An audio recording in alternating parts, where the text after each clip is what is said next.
Partnered by Times Influence.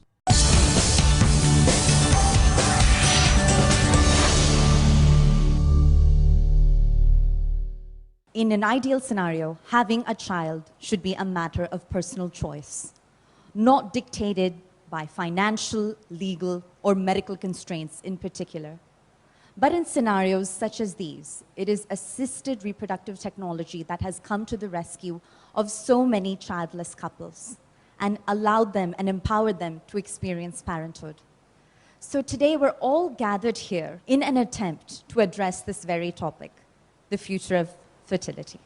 Research indicates that in our country alone, upwards of 25 million couples actively trying to conceive are falling victim to infertility. So for an outsider looking in, what is IVF and what isn't it? In vitro fertilization is now a 40-year-old technology, very standardized and gives excellent outcomes. Today, IVF is being used almost as a panacea for all problems, whether it is a difficulty for male factor infertility, very low sperm counts, whether it is a badly damaged uterus, whether she's having recurrent miscarriages, or just no reason at all but not becoming pregnant. So in vitro fertilization, where essentially we give the woman injections to produce a number of eggs, those eggs are removed with a small needle in a 10-minute procedure. The eggs are fertilized with the husband's sperm, and within 3 to 5 days, the ready-made embryos of tiny babies are transplanted back into the uterus in half-a-minute procedure. So the technique is really very, very standard and simple and seems to give excellent outcomes in today's times. A fascinating overview there.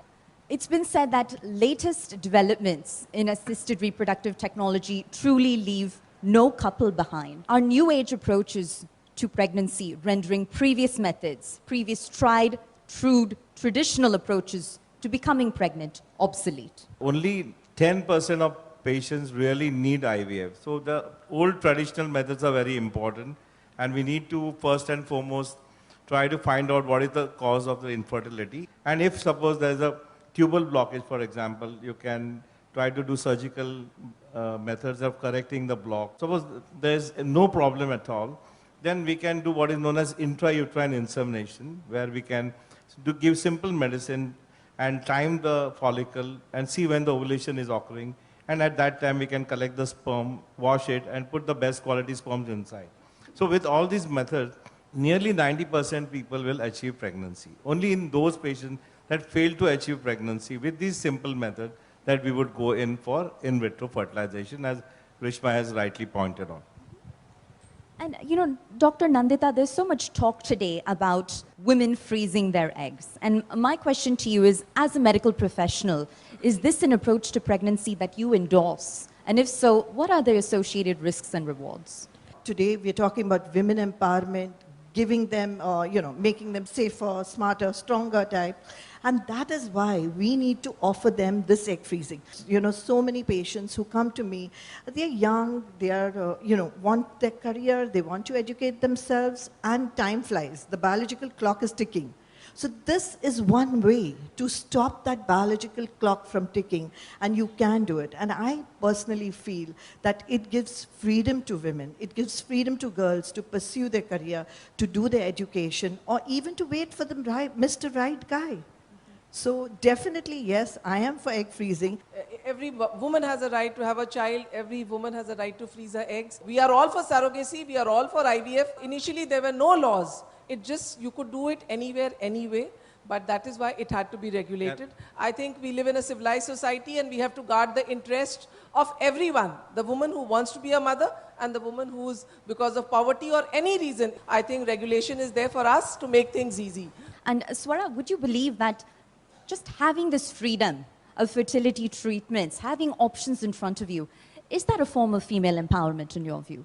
Science is actually liberating, perhaps unconsciously, women from different kinds of traditional limitations that biology may have placed on them, society may have placed on them, health situation may have placed on them.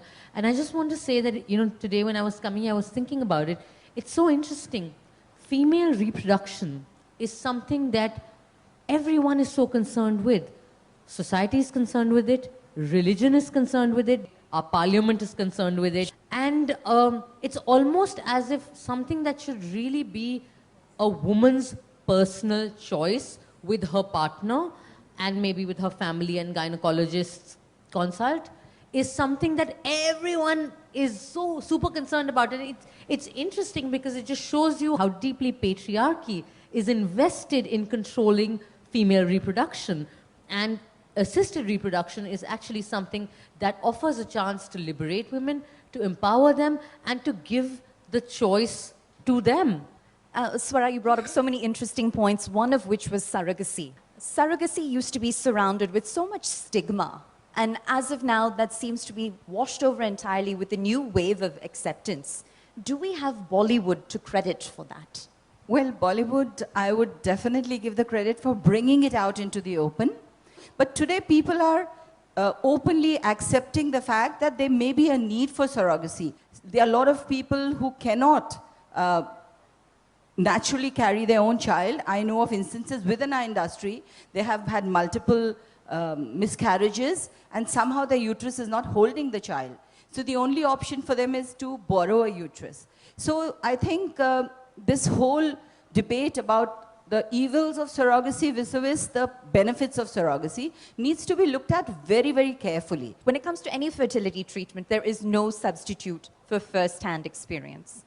So, Satishji, I throw the floor to you, and I ask that you open up to us and share your personal journey with the audience.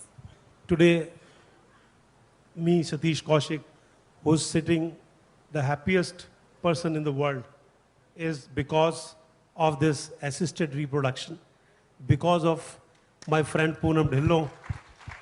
From Poonam Dhillon, I got connected to Nandita Palshitkar, then to Reshma Pai, then to Rishikesh Pai. हमारी हिंदी फिल्मों में एक dialogue होता है, भगवान मेरी सूनी गोद भर दे यार.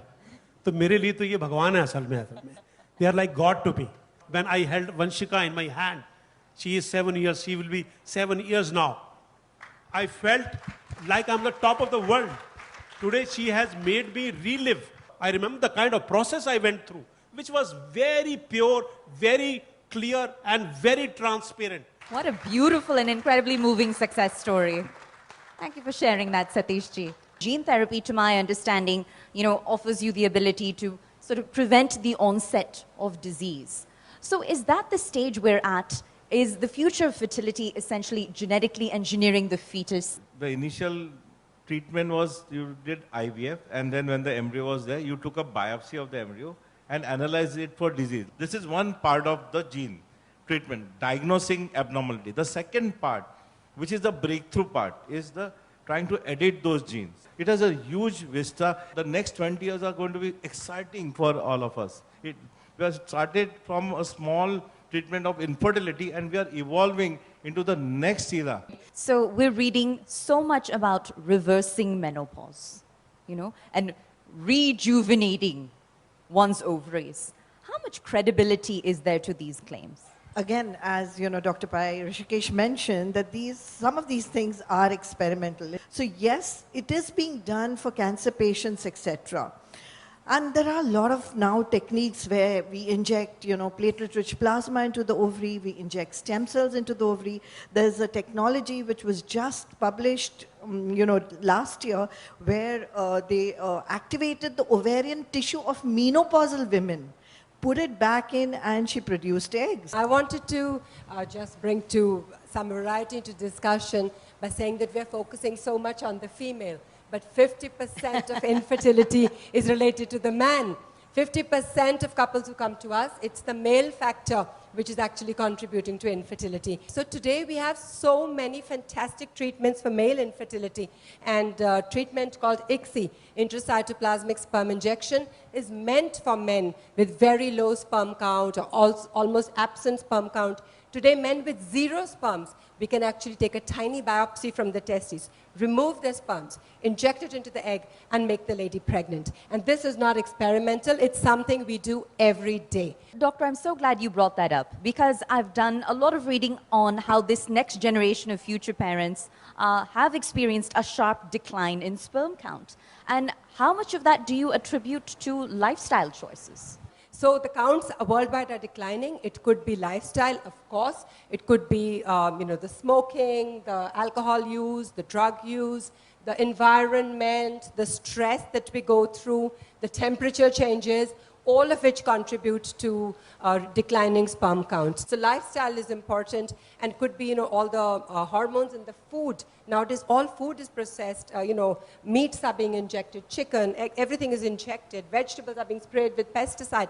So we don't know what we are consuming, and all of that is having an effect upon male factor infertility as well. And Pooja, don't forget the steroids for bodybuilding. I mean, I think we should really tell the younger generation to be careful about these. I mean, don't use just anything and everything to build your muscles. I think basically what we are talking about is giving awareness to people. It's so important, information to be given in the right way to the right generation.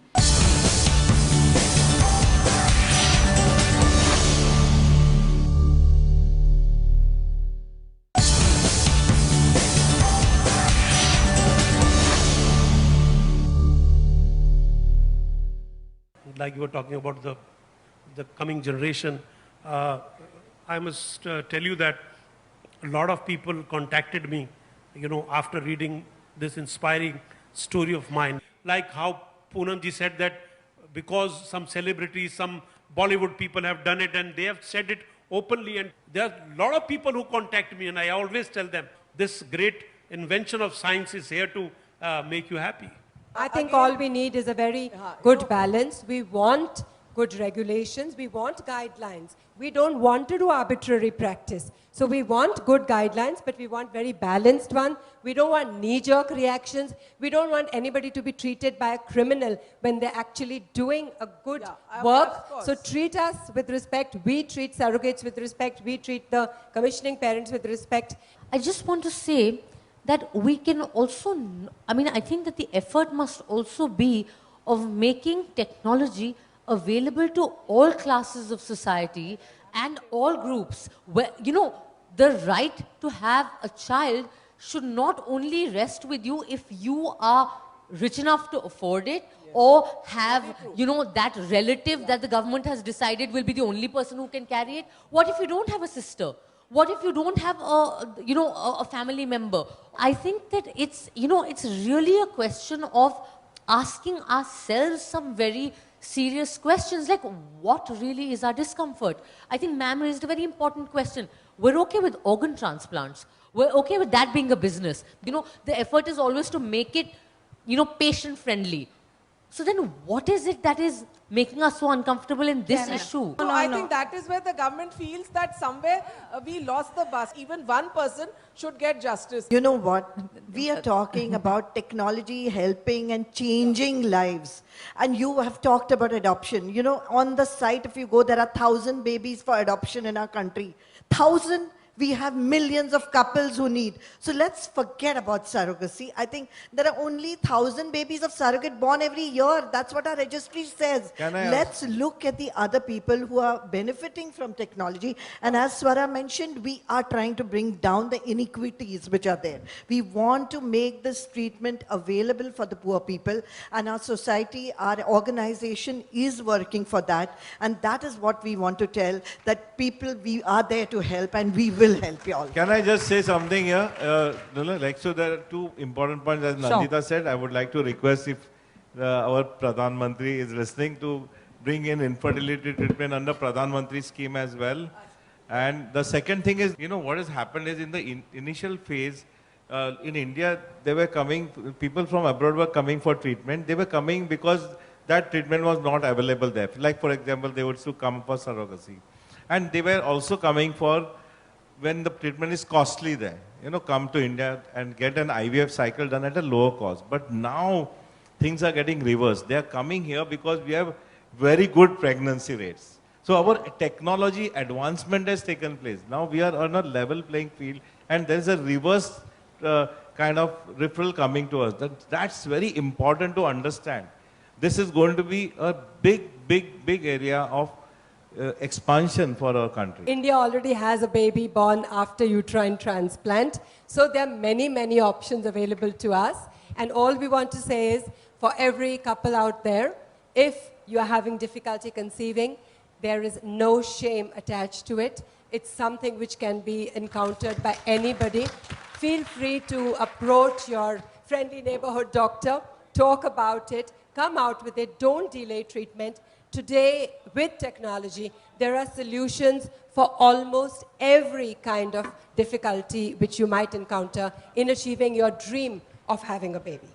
All right. I think that made for a wonderful note upon which to close. And I have to thank all of our panelists for infusing the conversation with not just good humor, but with great knowledge. Thank you for sharing so many personal and professional anecdotes from your respective journeys. So we will leave it at that. I have to say, such a rich range of opinions, passionate ones, but they all collectively helped fuel all of the optimism that surrounds the future of fertility. With that, thank you for being here and have a lovely evening.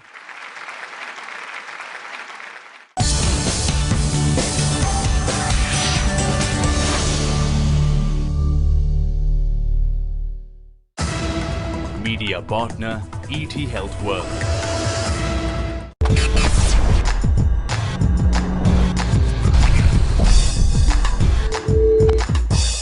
Partnered by Times Influence.